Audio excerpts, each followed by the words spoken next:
Doğu Türkistan'daki toplama kamplarında tutulan kişilerden serbest bırakılanların durumunun ağır olduğu bildirildi.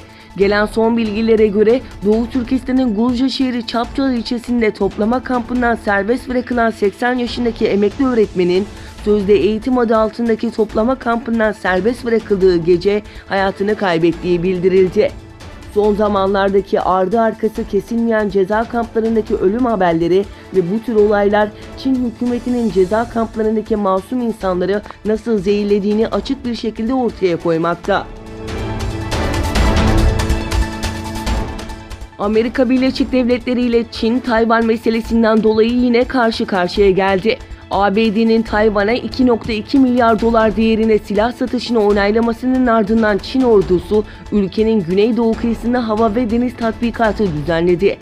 Çin Savunma Bakanlığı rutin planlamanın bir parçası olduğunu belirttiği tatbikatın nerede ve ne zaman yapıldığına dair detay vermedi. Tayvan söz konusu silahların Çin'in yükselen askeri tehdidi karşısında Tayvan'ın meşru müdafaa kabiliyetini güçlendirmeye yardım olacağı açıklamasında bulundu. Çin Dışişleri Bakanlığı ise Tayvan'a silah satan Amerikan şirketlerine yaptırım uygulayacağını bildirdi.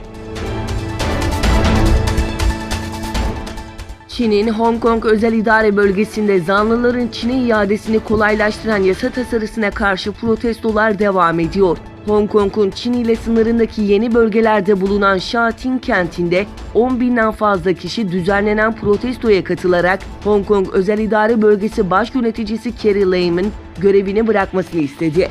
Protestocuların bazıları bölgede demokratik seçimler yapılmasını talep ederken bazıları da bağımsız Hong Kong yazılı pankartlar taşıdı. Zanlıların Çin'e iadesini kolaylaştıran yasa tasarısının daha önce yol açtığı protestolardaki polis şiddetinin soruşturulmasını talep eden göstericiler ile polis arasında kısa süreli arbede yaşandı. Güney Kıbrıs'ın en büyük gazetesi olan Phileleftheros, Avrupa Birliği askeri kaynaklarına dayandırdığı haberinde Türkiye'nin sondaj gemisi Fatih'in Paphos açıklarında yaptığı operasyonda 170 milyar metreküp rezerv bulunduğunu iddia etti. AB'nin Türkiye mesajının Doğu Akdeniz'deki yasa dışı eylemleri sonlandırması olduğunu söyleyen haberde ilk adımın bir müzakere paketinde anlaşmak olduğuna dikkat çekiliyor. Haberde Türkiye'nin Rusya'dan aldığı S-400'leri KKTC sınırları içerisine yerleştirerek bölgedeki faaliyetlerini koruma altına alacağı iddiasına da yer verildi.